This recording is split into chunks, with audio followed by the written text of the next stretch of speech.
Shalom mempelai-mempelainya Kristus. Terima kasih kepada Allah Bapa, kita boleh berjumpa lagi untuk kita sama-sama belajar akan firman Tuhan.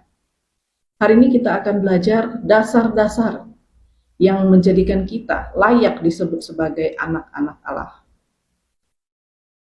Mari kita lihat dari Yohanes 1 ayat 1, 3, dan 4. Pada mulanya adalah firman. Firman itu bersama-sama dengan Allah, dan firman itu adalah Allah. Jadi firman itu bersama dengan Allah, firman itu adalah Allah, ya. Jadi satu kesatuan. Segala sesuatu dijadikan oleh Dia, firman. Tanpa firman tidak ada suatu pun yang telah jadi. Jadi karena firman itu, maka semua yang ada diciptakan ini ada tercipta. Semesta alam yang ada di bumi dan ada di sorga, semua diciptakan karena dari firman, ya. Dalam firman ada hidup, dan hidup itu adalah terang manusia. Jadi di dalam firman itu ada kehidupan. Firman yang keluar dari mulut Allah, ya. Firman yang adalah Allah. Firman itu ada kehidupannya. Dan kehidupan itu adalah terang manusia. Jadi firman yang keluar dari mulut Allah itu adalah terang manusia, dan itu adalah kehidupan. Ibrani 1 ayat 2 dan 3. Pada zaman akhir ini, Ia telah berbicara kepada kita dengan perantara anaknya, firman-Nya, dan yang telah Ia tetapkan sebagai yang berhak menerima segala yang ada. Ya, firman itu diberi hak untuk menerima segala yang ada. Oleh firman, Allah telah menjadikan alam semesta. Firman adalah cahaya kemuliaan Allah, gambar wujud Allah, dan firman itu adalah yang menopang segala yang ada dengan firman-Nya yang penuh kuasa. Jadi firman Allah itu adalah cahaya kemuliaan Allah, gambar wujud Allah, ya, yang dikatakan tadi adalah wujud terang manusia. Jadi firman itu adalah gambar wujud Allah, dan firman itu adalah yang menopang segala sesuatu dengan kekuasaan. Ya, jadi firman Allah itu penuh kuasa. Firman Allah itu menopang segala yang ada, semua yang diciptakan oleh firman di dalam seluruh alam semesta ini, baik di bumi dan di sorga, itu semua ditopang oleh firman. Dengan penuh kekuasaan, ya. Kolose 1 ayat 17 dan 19. Dia terlebih dahulu dari segala sesuatu. Segala sesuatu di dalam Dia. Jadi firman itu adalah yang terlebih dahulu, Dia yang awal dari semuanya yang ada. Segala sesuatu itu ada di dalam Dia, ya. Ada hidup, ya. Ada hidup di dalam firman. Jadi karena ada hidup di dalam firman, maka segala sesuatu itu ada di dalam firman itu. Ada di dalam kepenuhan firman itu. Seluruh kepenuhan Allah berkenan di dalam Dia. Allah itu berkenan kepada firman itu, ya, di dalam terang manusia itu. Dan kepenuhan Allah itu ada di dalam firman-Nya. Jadi firman juga menyatakan seluruh dari diri Allah di dalam firman-Nya. Keluaran 33 ayat 11. Dikatakan di dalam perjanjian lama, ya. Tuhan berbicara kepada Musa dengan berhadapan muka seperti seorang berbicara kepada temannya. Kemudian kembalilah Musa ke perkemahan. Jadi Tuhan itu bertemu dengan Musa dalam perjanjian lama, ya. Nah, itu face to face, ya, berbicara kepadanya layaknya seorang teman. Terus di Bilangan 12 ayat 8, Tuhan yang berkata, berhadap-hadapan aku itu berbicara dengan Musa, terus terang, bukan dengan teka-teki, dan ia memandang rupaku, rupa Tuhan. Mengapa kamu tidak takut mengatai hambaku Musa? Ini yang Tuhan tegur kepada Bani Israel, kepada orang-orang yang memberontak kepada Musa, ya. Ini pernyataan Tuhan, bahwasannya Musa itu berbicara dengan Tuhan itu terus terang, berhadapan muka, face to face, dan dia itu selalu memandang kepada rupa Tuhan. Nah, juga dikatakan di dalam Kejadian 32 ayat 30. Yakub menamai tempat itu Peniel, sebab katanya, aku telah melihat Allah berhadapan muka, tetapi nyawaku tertolong. Yakub ini, ya, ini seorang yang sangat spesial ya. Dia bukan saja ngobrol dengan Tuhan, bicara dengan Tuhan, bahkan dia bergumul dengan Tuhan, ya, berdebat dengan Tuhan ya. Nah, jadi Yakub setelah dia berhadapan muka dengan Tuhan ini, dia berdebat dengan Tuhan. Tuhan memberi nama dia Israel, ya, pangerannya Allah, ya. Israel itu artinya pangerannya Allah. Nah, jadi Tuhan itu adalah sebuah pribadi, firman Allah itu adalah sebuah pribadi, ya. Matius 4 ayat 3 sampai 4. Lalu datanglah si pencoba itu, si iblis. Berkatalah kepada Yesus, ya, jika engkau anak Allah, perintahkanlah supaya batu-batu ini menjadi roti. Tetapi jawab Yesus, ada tertulis, manusia hidup bukan dari roti saja, tetapi dari setiap firman yang keluar dari mulut Allah. Jadi, manusia dikatakan bukan hidup untuk makanan jasmani saja. Ada makanan rohani, yaitu firman yang keluar dari mulut Allah. Firman yang memberikan kehidupan kepada seluruh alam semesta ini. Firman itu adalah harus menjadi makanan utama kita, selain daripada makanan jasmani. Nah, kita ingat kepada kejadian Musa, di mana dia memimpin orang Israel keluar dari Mesir selama 40 tahun ya. Mereka tidak mengusahakan apapun, tetapi Tuhan sendiri yang memberi mereka makan. Roti tersedia setiap pagi, dan air tersedia. Kemana dia pergi, bukit batu karang itu mengikuti mereka dan mengeluarkan air bagi mereka. Ya, pakaian mereka tidak menjadi rusak, kasut mereka tidak menjadi rusak, kata firman Tuhan. Nah, mereka terlindungi. Pada panas mereka terlindungi dengan tiang awan. Pada malam hari ketika dingin mereka dilindungi, disertai dengan tiang api. Itulah firman. Firman yang menyertai kehidupan mereka selama 40 tahun. Jadi benar apa kata firman? Manusia hidup tidak dari roti saja, tetapi dari firman yang keluar dari mulut Allah, yang sanggup menyediakan dari yang tidak ada menjadi ada. Itu firman. Nah, kemudian kita lihat dari Adam. Ketika Adam makan buah pengetahuan, dia terjatuh di dalam dosa. Nah, dia terjebak di dalam omongan iblis, tipuan iblis, ya. Tetapi Yesus, ketika dia dicobai oleh iblis, Yesus tidak terjatuh. Bahkan bukan hanya 1 kali, tapi 3 kali. Adam dicobai 1 kali dan dia jatuh. Tetapi Yesus tidak jatuh, bahkan dia menghardik iblis itu ya. Nah, jadi Yesus adalah gambaran daripada firman Allah. Firman Allah yang tahu akan segala-galanya. Dia bisa tahu apa yang direncanakan iblis. Yang tidak manusia bisa tahu, Allah tahu. Bagaimana iblis itu memakai firman Tuhan untuk menjatuhkan manusia. Nah, itulah rencana awal iblis. Ya, dan ia terus lakukan itu. Jadi kita harus makan firman Tuhan seperti yang kata Yesus. Dari firman yang keluar dari mulut Allah. Itu adalah makanan kita. Roma 1 ayat 16. Sebab aku mempunyai keyakinan yang kokoh dalam Injil. Karena Injil adalah kekuatan Allah yang menyelamatkan setiap orang yang percaya. Jadi dikatakan oleh Paulus, Injil adalah kekuatan Allah. Ya. Berita Injil, berita tentang penebusan, berita tentang Yesus Kristus, itu adalah kekuatan Allah. Ya.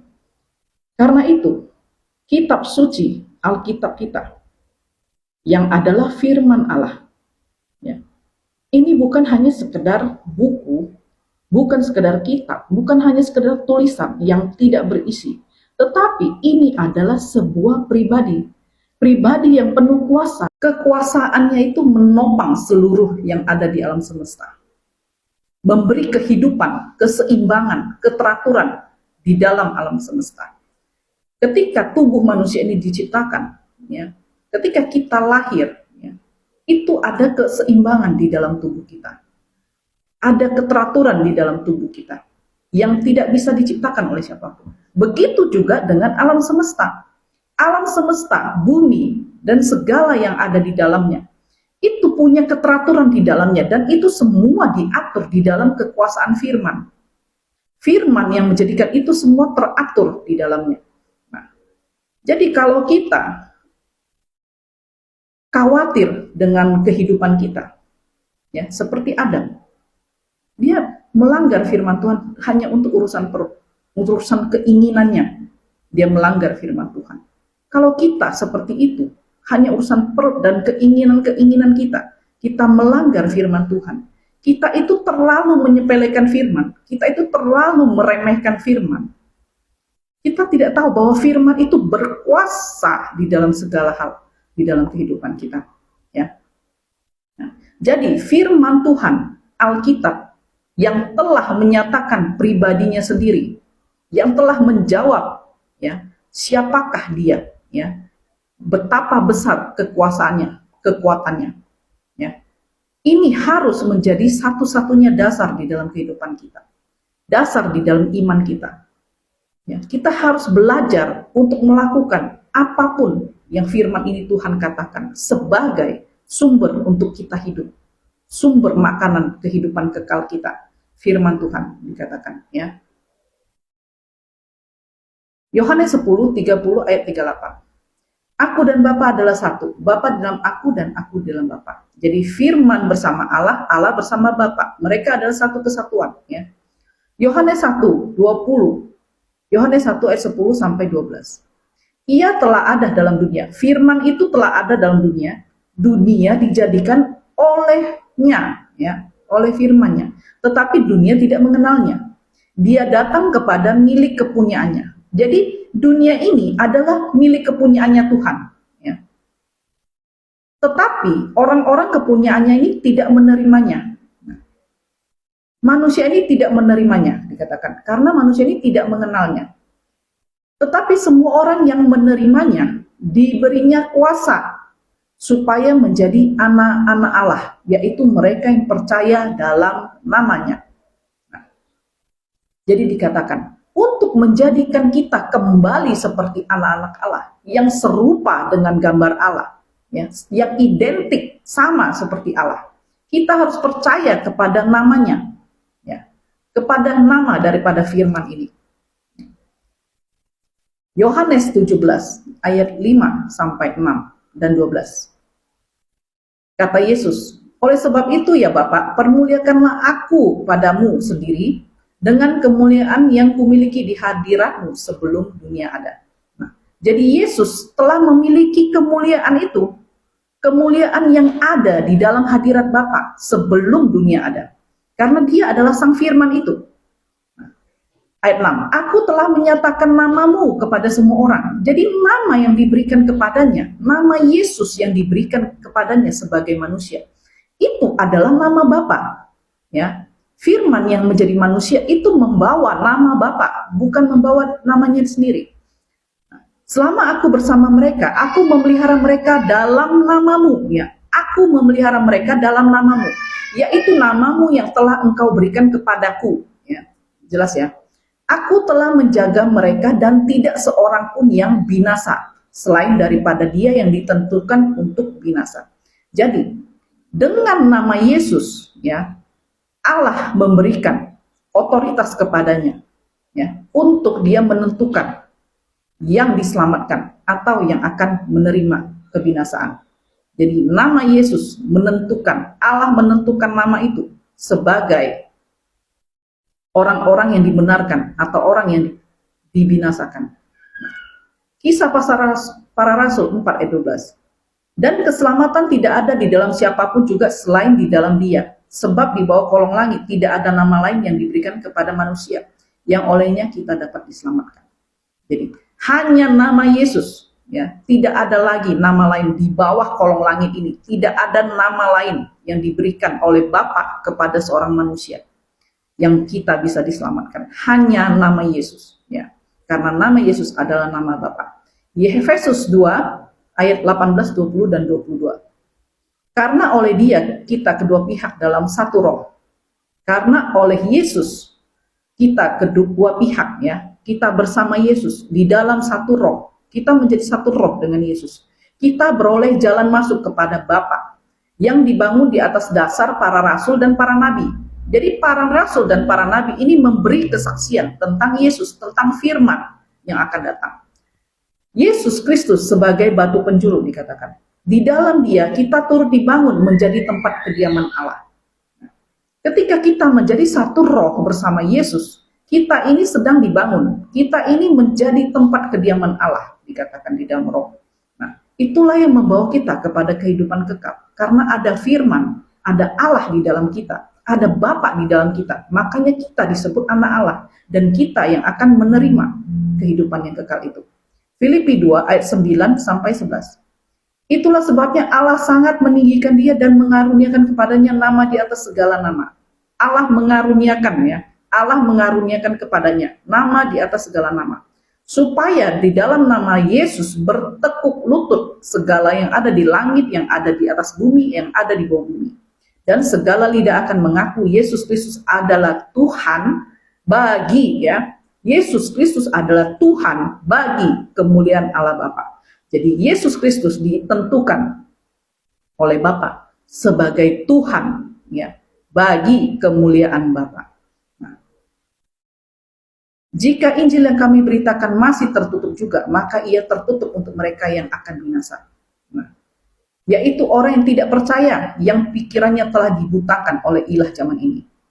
Sehingga mereka yang telah melihat cahaya Injil tentang kemuliaan Allah, kemuliaan Kristus, yang adalah gambar Allah.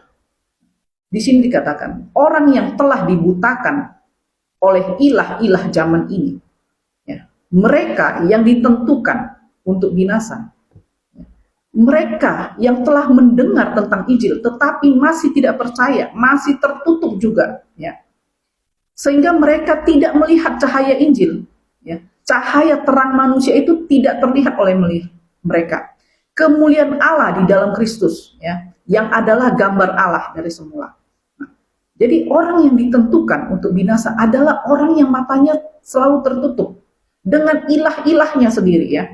Nah, jadi di dalam Kristus kita percaya bahwa Kristus itu adalah satu-satunya perantara antara kita dengan Allah, ya, dan satu-satunya jalan untuk menerima keselamatan dan kehidupan kekal. Nah, itu ditentukan Allah, jadi itu tidak bisa digeser, ya.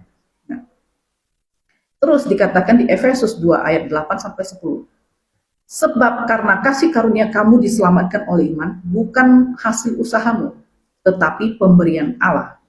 Ketika kita percaya kepada Tuhan, kita telah menerima keselamatan. Percaya kepada Tuhan di dalam Yesus, kita itu menerima keselamatan.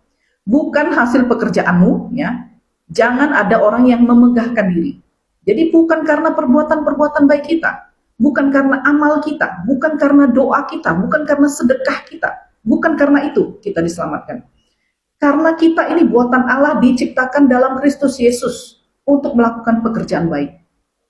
Kita ini diciptakan oleh Allah kembali di dalam Kristus Yesus. Kita yang harusnya telah menjadi manusia yang jatuh di dalam dosa, di dalam pelanggaran-pelanggaran yang mulai dari Adam sampai kepada seterusnya. Kita ini udah mati di dalam dosa harusnya. Tetapi kita diciptakan kembali untuk menerima keselamatan, yaitu di dalam Kristus Yesus. Untuk melakukan pekerjaan baik yang disiapkan Allah sebelumnya. Kita diciptakan untuk melakukan pekerjaan yang sebelumnya Adam jatuh dalam dosa. Pekerjaan mulia yang disediakan oleh Bapa kepada kita. Dia mau supaya kita hidup di dalamnya. Allah mau supaya kita hidup di dalamnya. Hidup di dalam pekerjaan-pekerjaan Allah. Hidup di dalam kehendak Allah. Hidup di dalam perintah Allah. Itu yang Tuhan mau. Tetapi walaupun Israel mengejar hukum yang mendatangkan kebenaran, tidaklah sampai kepada hukum itu. Mengapa tidak? Karena Israel mengejarnya bukan karena iman, tetapi karena perbuatan. Mereka tersandung pada batu sandungan. Ya. Jadi, dengan perbuatan-perbuatan kita, tanpa iman, kita tidak akan mendapatkan keselamatan. Kita tidak akan mendapatkan kehidupan yang kekal itu, ya. Kalau kita hanya mengandalkan perbuatan. Galatia 3 ayat 26. Sebab kamu semua adalah anak-anak Allah karena iman di dalam Yesus Kristus, dikatakan. Kita menjadi anak Allah itu karena iman kepada Yesus Kristus. Jadi, manusia dibenarkan dan diselamatkan hanya melalui iman kepada Yesus Kristus, bukan dengan perbuatan, bukan dengan amal-amal, bukan dengan ritual-ritual, ya, doa-doa, ya, atau dengan baca-bacaan, ya, dengan ayat hafalan, bukan dengan itu, tetapi dengan iman, kata Tuhan, ya. Lalu dikatakan Yohanes 1 ayat 14. Firman itu telah menjadi manusia, diam di antara kita, dan kita melihat kemuliaannya, ya.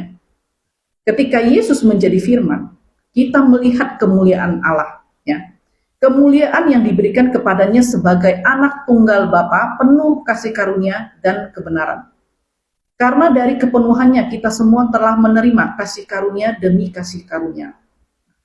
Jadi, Yesus itu sebagai anak tunggal Bapa yang penuh kasih karunia. Dari kepenuhannya itu, kita ini telah menerima kasih karunia demi kasih karunia, dikatakannya. Sebab di dalam Dia, oleh darahnya, kita memperoleh penebusan, yaitu pengampunan dosa, menurut kekayaan kasih karunia-Nya. Jadi, penebusan dan pengampunan dosa, ya, keselamatan, karya keselamatan, itu adalah kekayaan dari kasih karunia, ya, yang berlimpah-limpah kepada kita dalam segala hikmat dan pengertian. Nah, jadi kasih karunia yang diberikan kepada kita melalui karya penebusan, pengampunan dosa, itu ada di dalam segala hikmat dan pengertiannya Allah, yang tidak bisa kita dapat, ya, yang tidak bisa kita kerjakan, yang tidak bisa kita capai, ya, dengan hikmat kita, dengan pengetahuan kita. Kita tidak akan bisa mencapai itu, tetapi oleh kasih karunia kita memperoleh karya itu. Sebab Ia telah menyatakan rahasia kehendak-Nya kepada kita, sesuai dengan rencana kerelaannya, yang dari semula telah ditetapkannya di dalam Kristus. Ya. Dengan hikmat dan pengertiannya Allah, ya, rahasia kehendak-Nya itu, rencana kerelaannya yang dari semula, katanya, ya, di dalam Kristus, itulah yang menyelamatkan kita. Itulah karya kasih karunia-Nya Allah bagi kita. Jadi Allah lah yang berinisiatif untuk menyelamatkan kita, ya. Jadi bukan karena perbuatan kita, ya, bukan karena usaha kita, bukan karena kebaikan kita, bukan karena kemurahan hati kita, tetapi itu adalah semua karya, hikmat, pengertian, kehendak, kerelaan yang ditetapkan Allah di dalam Kristus Yesus. Seluruhnya itu adalah inisiatif dari Allah kepada kita. Nah, Lukas 1:30 ayat 32 dan sampai 32 dan 35.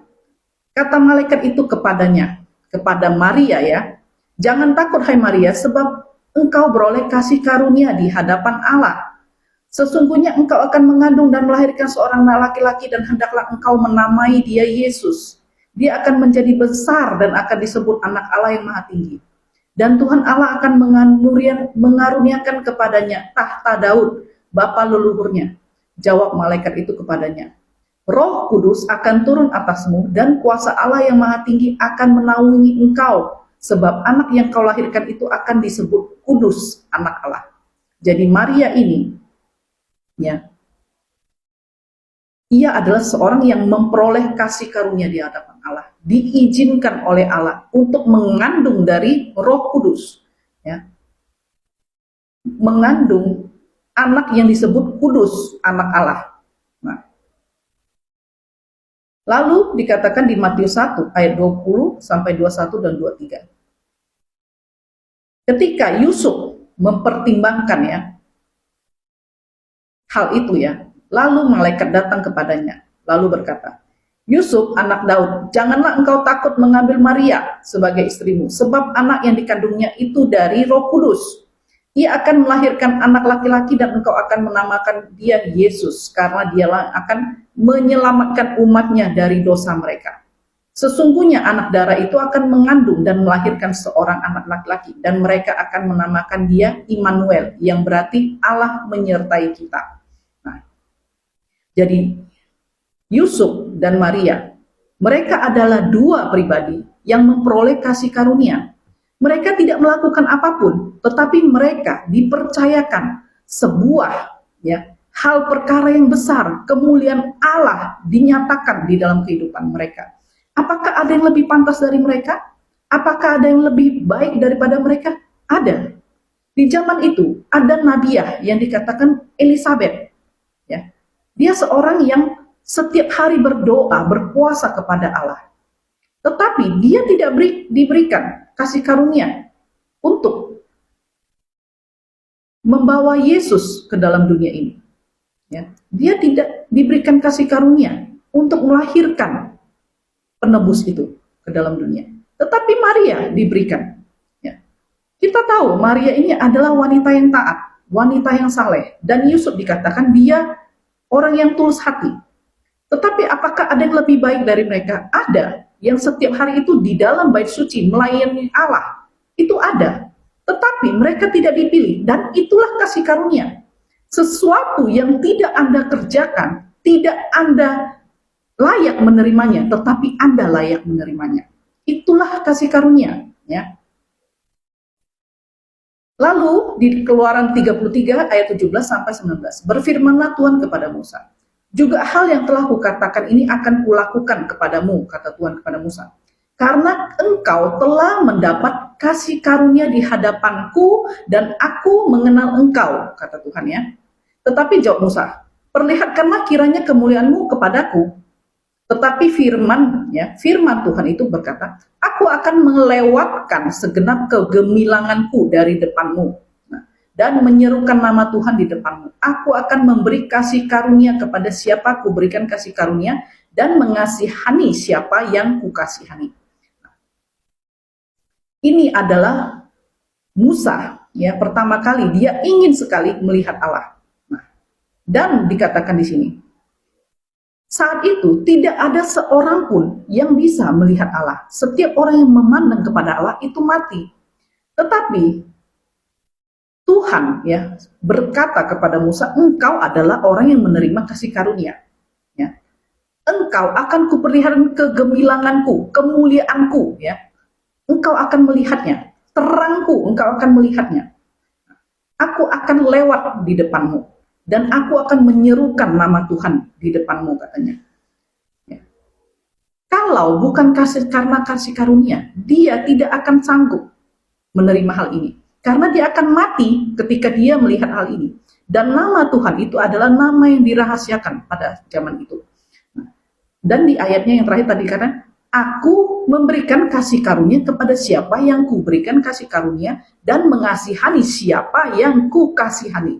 Jadi, karena Musa ya adalah orang yang menerima kasih karunia, maka dia boleh memandang Allah.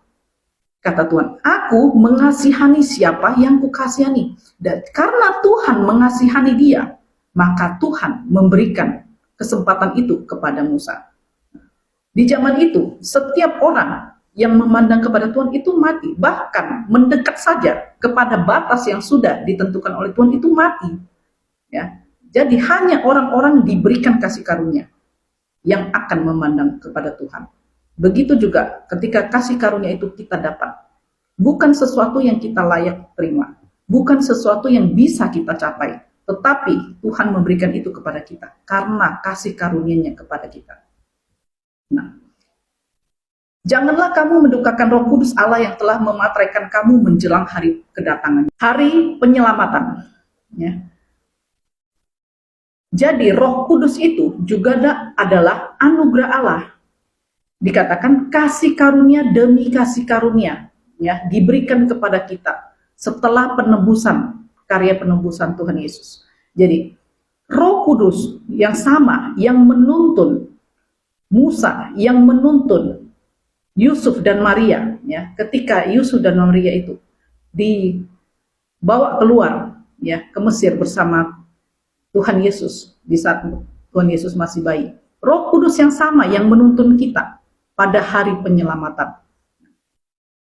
Ketika Yesus masih di dalam kondisinya sebagai manusia bayi, ya, bayi yang baru lahir, Herodes bersama dengan seluruh tentaranya membunuh bayi-bayi di Israel, ya, di bawah 2 tahun. Tetapi dia tidak berhasil menyentuh Tuhan Yesus. Kalau di saat bayi saja tidak ada kekuatan dan kejahatan dan rencana apapun yang bisa menyentuh Tuhan, apalagi di saat dia dewasa seharusnya, kan.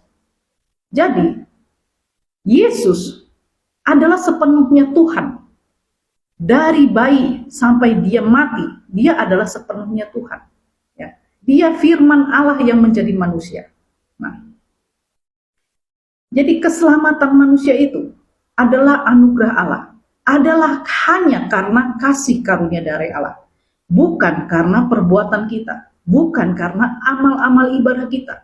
Bukan karena doa-doa kita. Bukan karena ritual kita. Bukan karena hafalan-hafalan ayat kita. Bukan. Ya, bukan karena semua perbuatan baik kita. Bukan itu. Tetapi kasih karunia Allah. Keselamatan itu sungguh-sungguh adalah anugerah Allah, ya. Kasih karunia yang diberikan Bapa kepada kita melalui karya Yesus Kristus, ya. Kemudian Yohanes 12 ayat 27 sampai 29 dikatakan, sekarang jiwaku terharu, dan apakah yang akan kukatakan, Bapa? Selamatkanlah aku dari saat ini. Nah, jadi Yesus itu sedang merenungkan, ya. Dia sedang terharu, ya. Apakah Bapa harus menyelamatkan dia dari saat ini? Yaitu penebusan kayu salib, ya, karya kayu salib. Dia katakan tidak, sebab untuk itulah aku datang ke dalam saat ini. Nah, jadi Yesus, dia tahu, ya, apa yang harus dia lakukan karena dia adalah firman Allah yang maha tahu segala-galanya.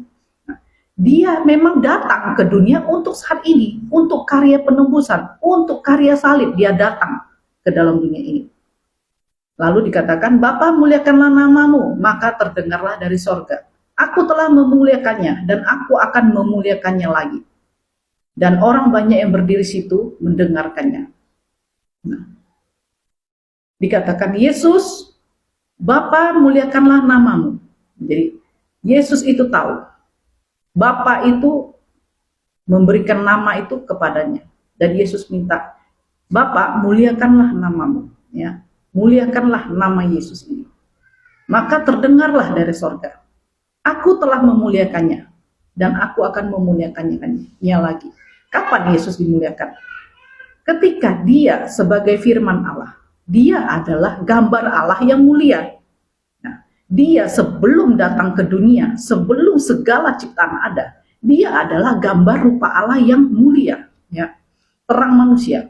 Dan katanya, aku akan memuliakannya lagi, kata Tuhan, ya. Lalu di ayat 32, apabila aku ditinggikan dari bumi, aku akan menarik semua orang datang kepadaku. Ini dikatakannya untuk menyatakan bagaimana caranya dia akan mati. Nah, ketika Tuhan ditinggikan di bumi, ketika Tuhan di atas kayu salibnya, ketika Tuhan melakukan karya salibnya, dia akan menarik semua orang kepada. Jadi karya salib itu adalah kemuliaan yang akan dia jalankan nantinya. Kata Bapa, aku akan memuliakannya lagi. Jadi karya salib adalah cara Bapa untuk memuliakan Yesus, ya. Jadi ini dikatakannya untuk menyatakan bagaimana dia akan mati. Ibrani 1 ayat 2 sampai 4. Oleh Dia yang telah menjadikan alam semesta. Ia adalah cahaya kemuliaan Allah, gambar wujud Allah, menopang segala yang ada dengan firman-Nya dengan penuh kuasa.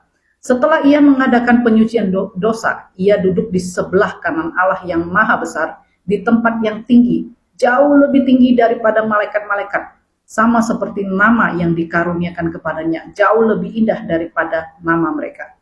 Jadi ketika karya salib itu telah diselesaikan oleh Yesus, Dia itu duduk di sebelah kanan yang maha besar, yaitu Allah Bapa, di tempat yang tinggi, jauh lebih tinggi lagi ya kan, daripada semua malaikat. Sama seperti nama yang telah dikaruniakan kepadanya, jauh lebih indah dari segala nama.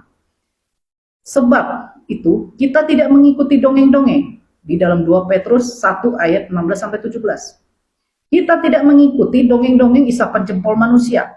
Ketika kami memberitahukan kepadamu kuasa kedatangan Tuhan kita, Yesus Kristus sebagai Raja. Tetapi kami adalah saksi mata dari kebesarannya. Jadi Petrus ya bersama dengan Yakobus dan Yohanes ya, mereka adalah saksi ya akan kuasa dan kedatangan Tuhan Yesus Kristus sebagai Raja. Ketika Tuhan belum disalib, Tuhan belum mati dan bangkit ya, Petrus, Yakobus, dan Yohanes telah menyaksikan Yesus Kristus sebagai Raja, dikatakan. Kami ini adalah saksi mata dari kebesarannya. Kami menyaksikan bagaimana Ia menerima kehormatan dan kemuliaan dari Allah Bapa ketika datang kepadanya suara yang dari Maha Mulia, yang mengatakan, inilah anakku kasihi, kepadanya aku berkenan. Selengkapnya kita baca di Matius 17 ayat 2-6, lalu ayat 9. Yesus berubah rupa di depan mereka. Yesus berubah ya rupa di depan mereka. Wajahnya bercahaya seperti malaikat dan pakaiannya menjadi putih bersinar seperti terang. Nah, inilah gambar rupa Tuhan ketika Dia dilihat oleh Petrus sebagai Raja. Ya. Wajahnya bercahaya seperti matahari, pakaiannya menjadi putih bersinar seperti terang. Maka tampaklah kepadamu mereka juga, Musa dan Elia sedang berbicara dengan Dia. Nah, Musa dan Elia datang menghadap Tuhan sebagai Raja. Kata Petrus kepada Yesus, Tuhan, betapa bahagianya kami berada di tempat ini. Jika Engkau mau, biarlah kudirikan di sini 3 kemah. 1 untuk Engkau, 1 untuk Musa, dan 1 untuk Elia. Dan tiba-tiba sedang ia berkata-kata, turunlah awan yang terang menaungi mereka, dan di dalam awan itu terdengar suara yang berkata, inilah anakku yang kukasihi, kepadanya lah aku berkenan, dengarkanlah dia. Jadi disitulah Allah Bapa memuliakan Tuhan ya. Inilah yang dikatakan oleh Petrus tadi. Dia, Yesus ya, telah menerima kehormatan dan kemuliaan dari Allah Bapa ketika datang suara yang dari Maha Mulia, dari sorga. Inilah anak yang kukasihi, kepadanya aku berkenan, dengarkanlah dia. Inilah kesaksiannya. Nah, jadi Petrus, Yohanes, Yakobus, mereka menyaksikan hal ini. Dan bukan hanya 3 saksi ini saja, tetapi juga ada 3 saksi yang dari sorga, yaitu Tuhan sebagai Raja, dan Musa dan Elia. Inilah yang memberitakan tentang kemuliaan Tuhan ya. Allah Bapa sendiri menyatakan kemuliaannya. Efesus 1 ayat 12-14. Supaya kami yang sebelumnya telah menaruh harapan pada Kristus boleh menjadi puji-pujian. Kita ini boleh menjadi puji-pujian bagi kemuliaannya. Ketika kamu percaya dimateraikan dengan Roh Kudus yang dijanjikannya itu. Ketika kita dimateraikan oleh Roh Kudus, kita ini menjadi ya alat puji-pujian bagi kemuliaannya. Nah, dan Roh Kudus itu adalah jaminan bagian kita sampai kita memperoleh seluruh penebusan yang dijanjikan kepada kita dari milik Allah ya, untuk memuji kemuliaannya. Jadi karena Roh Kudus kita akan memperoleh semua janji yang diberikan Bapa kepada kita melalui Yesus Kristus ya. Jadi kemuliaan itu hanya bagi Allah. Allah yang di dalam Yesus Kristus. Semua kemuliaan itu harus kembali kepada Allah yang di dalam Yesus Kristus. Dan Allah Roh Kudus yang akan memateraikan kita. Allah Roh Kudus yang akan memberikan kita kemampuan, kita pengertian. Roh Kudus yang akan memberikan hikmat dan pengertiannya kepada kita untuk melakukan karya-karya firman Tuhan yang sebelum Adam jatuh, ya, sebelum Adam dikeluarkan daripada Taman Eden.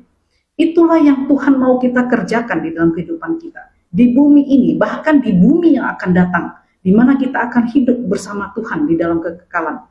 Hal itu akan kita kerjakan nanti di dalam bumi kehidupan yang kekal kita. Nah, kita yang telah menerima karya, darah dan Tuhan, kita memiliki kemuliaan yang lebih daripada Adam yang sebelum jatuh dalam dosa. Karena kita telah menerima karya penebusan itu. Kita telah percaya kepada darah dan tubuh Tuhan itu. Kita lebih lagi dimuliakan, kata Tuhan. Ya. Ketika saya melihat di tanggal 4 bulan 5 kemarin, ya, saya melihat bagaimana seorang wanita, ya, bersama saya itu, kami berjalan bersama dan kami sangat merasa bahagia dan sukacita. Saya tahu itu pribadi Roh Kudus. Kemudian saya bertemu dengan banyak sekali wanita-wanita yang lain dan kami pergi ke sebuah toko baju dan mereka mencoba baju sesuka hati mereka. Kemudian kami keluar dan kami berjalan melewati sebuah pasar yang gelap, ya. Dan di situ langsung saya diberitahu pasar itu di mana, ya, adalah kota apa. Kemudian setelah saya melewati pasar itu, saya sampai di sebuah jalan besar yang sangat terang. Di situ saya melihat gadis-gadis yang setelah mencoba beberapa pakaian yang mereka suka, mereka diculik, ya, diculik. Kemudian gadis yang bersama saya, gadis yang saya sangat sayangi, saya sangat senangi, yang saya sangat merasa sukacita bersama dia. Gadis ini mau diambil dari saya, dan di situ saya meraung-raung. Seperti hati saya itu begitu perih, seperti anak saya itu akan diambil, seperti harta saya itu akan diambil. Saya meraung-raung, saya berkata, demi Yesus, jangan ambil ini, jangan ambil dari saya. Saya berkata juga, demi nama Tuhan Yesus, tolonglah saya. Saya bilang, tolonglah saya. Dan Tuhan berkata, soladres. Di situ saya mendengar Tuhan berkata, namanya daripada gadis ini adalah Soladres. Saya menyebutkan nama dia itu berulang-ulang. Soladres, jangan diambil dari saya. Ketika saya bangun daripada penglihatan itu, ya, Tuhan lalu berbicara kepada saya. Gadis-gadis yang memilih pakaian-pakaian dunia, mereka akan terhilang. Mereka akan terbuang, kata Tuhan. Tetapi orang yang mengenakan soladres, ya, di dalam hidupnya dia, ya, dan mempertahankan itu, mereka akan disebut anak-anak Allah. Mereka adalah kepunyaan Allah, katakan. Apa itu soladres? 5 prinsip yang telah dibangun oleh Bapak Gereja kita, ya, oleh Martin Luther.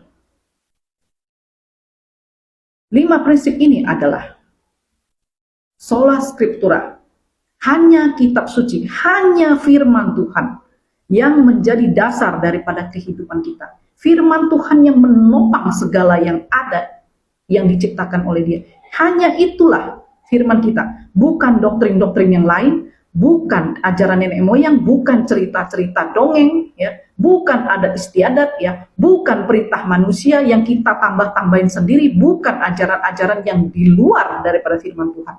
Itu yang pertama. Kemudian hanya iman, sola fide. Nah, ini yang menjadi dasar kepercayaan kita. Hanya iman yang menyelamatkan, bukan perbuatan kita, bukan amal, bukan sedekah, bukan apapun, bukan doa, bukan ritual, bukan apapun yang kita kerjakan yang menyelamatkan kita. Hanya dengan iman. Iman, dan hanya di dalam Kristus kita diselamatkan. Hanya melalui Kristus ada keselamatan bagi kita. Karya penebusannya, karya salibnya, darah dan tubuhnya yang telah tertumpah, yang diizinkan oleh Bapa melalui Yesus, itulah karya keselamatan yang menyelamatkan kita. Kemudian sola gratia, hanya kasih karunia-Nya, hanya kasih karunia Tuhan yang memampukan kita. Hanya karena kasih karunia Tuhan, rencana Tuhan, kerelaan Tuhan, kita bisa diselamatkan. Dan sola gloria, soli deo gloria, kemuliaan hanya bagi Tuhan. Kemuliaan itu ketika dikembalikan kepada kita sebagai anak-anak Allah, kita harus kembalikan kepada Bapa. Kita tidak bisa mencuri kemuliaan itu untuk kehormatan kita, untuk kesombongan kita, untuk kita diakui. Nah, soli deo gloria, kembalikan kemuliaan itu kepada Tuhan. Hanya itu yang menandakan kita sebagai anak-anak Allah di akhir zaman. Nah, ketika saya melihat itu, Tuhan juga ingatkan saya kembali. Begitulah perihatinya orang-orang tua di Bangkok yang kehilangan anaknya. Bahkan ketika saya menyiapkan semua ini, di mana saya mendengar Tuhan berbicara kepada saya, apa yang harus saya siapkan. Saya terus-terusan diingatkan kepada anak-anak yang terhilang di Bangkok ini. Bagaimana perihnya hati mereka kehilangan anak-anak mereka. Tuhan katakan, bertobatlah engkau yang melakukan kejahatan. Bertobatlah engkau yang melakukan kejahatan. Ya. Dan dikatakan di sini. Keluaran 21 ayat 16. Siapa yang menculik seorang manusia, baik ia telah menjualnya, baik itu orang itu masih terdapat padanya, dia pasti dihukum mati. Kata firman Tuhan. Ulangan 24 ayat 7. Apabila seorang kedapatan sedang menculik orang, salah seorang saudaranya dari antara orang Israel, lalu memperlakukan dia sebagai budak dan menjual dia, maka haruslah penculik itu mati. Demikianlah harus kau hapuskan yang jahat itu dari tengah-tengahmu. Nah, inilah hukuman. Saya berdoa engkau bertobat dan segeralah kembalikan apa yang menjadi milik daripada orang tuanya. Dan kita sebagai anak-anak terang, kembalikan apa yang menjadi hak Tuhan. Ya, kembalikan apa yang menjadi milik Tuhan, supaya kita boleh menjadi anak-anak terang kembali. Ya. Mari kita berdoa bersama-sama. Tuhan, kami mengucap syukur untuk firman-Mu. Kami mengucap syukur Engkau boleh mengingatkan kami kembali, Tuhan. Berikan kami kekuatan, Tuhan, sebagai anak-anak terang-Mu, Tuhan. Supaya apa yang Kau kehendaki, Tuhan, di dalam kehidupan kami itu boleh kami lakukan. Roh Kudus menyertai kami. Oleh darah Yesus, oleh tubuh Yesus, Engkau memberikan kami, Tuhan, pemahaman-pemahaman baru, Tuhan, akan firman-Mu. Kami percaya firman-Mu itulah yang menuntun kehidupan kami, menuntun setiap jalan kami, dan yang menyempurnakan kami kembali.